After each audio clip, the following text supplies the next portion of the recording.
पुण्यातील बेपत्ता व्यक्तीचा सांगलीत खून, तिघे आरोपी जेरबंद, मृतदेह टेंभू कालव्यात टाकल्याचा आरोप।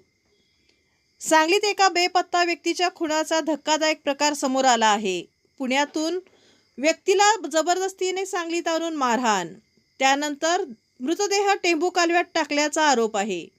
मैताचे नाव गोविंद माधवराव उपासे, वय वर्ष 59, राहणार वारजे माळवाडी पुणे। ते बेपत्ता असल्याची नोंद पुण्यातील नांदेड सिटी पोलीस ठाण्यात करण्यात आली होती। दरम्यान सांगली शहर पोलिसांना शामरावनगर येथील 100 फुटी रोड परिसरात एका व्यक्तीला मारहाण होत असल्याची गोपनीय माहिती मिळाली।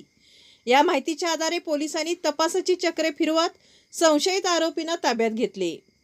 पोलिसांच्या माहितीनुसार 10 ऑगस्ट रोजी गोविंद उपासे यांना आंबेगाव पुणे येथून स्विफ्ट कारमधून जबरदस्तीने सांगलीत आणण्यात आले। शामरावनगर येथील जनावरांच्या गोठ्यात त्यांना मारहाण करण्यात आली। त्यानंतर पुण्यात परत नेत असताना त्यांचा मृत्यू झाल्याचे तपासात समोर आले। यानंतर मृतदेह स्विफ्ट कारमधून नेऊन कडेगाव कराड मार्गावरील टेंभू कालव्यात टाकून पुरावा नष्ट करण्याचा प्रयत्न केल्याचा आरोप आहे।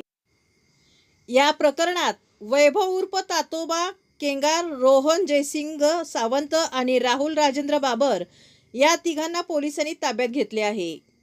ही कारवाई पोलीस अधीक्षक तुषार जोशी, अप्पर पोलीस अधीक्षक कल्पना बारवकर, उपविभागीय पोलीस अधिकारी अजय कोकाटे यांच्या मार्गदर्शनाखाली आणि सांगली शहर पोलीस ठाण्याचे पोलीस निरीक्षक अरुण सुगावकर यांच्या आदेशानुसार करण्यात आली। कारवाईत police head constable Satish Limbale, Sachin Tivade, Sandeep Patil, Vinayak Shinde, police constable Gautam Kamble, Santosh Galve, Abhishek Wadkar, Anant Bangar, Digvijay Salunke, Shankar Randhir, Ganesh Kamble आणि गणेश कोळेकर यांचा सहभाग होता।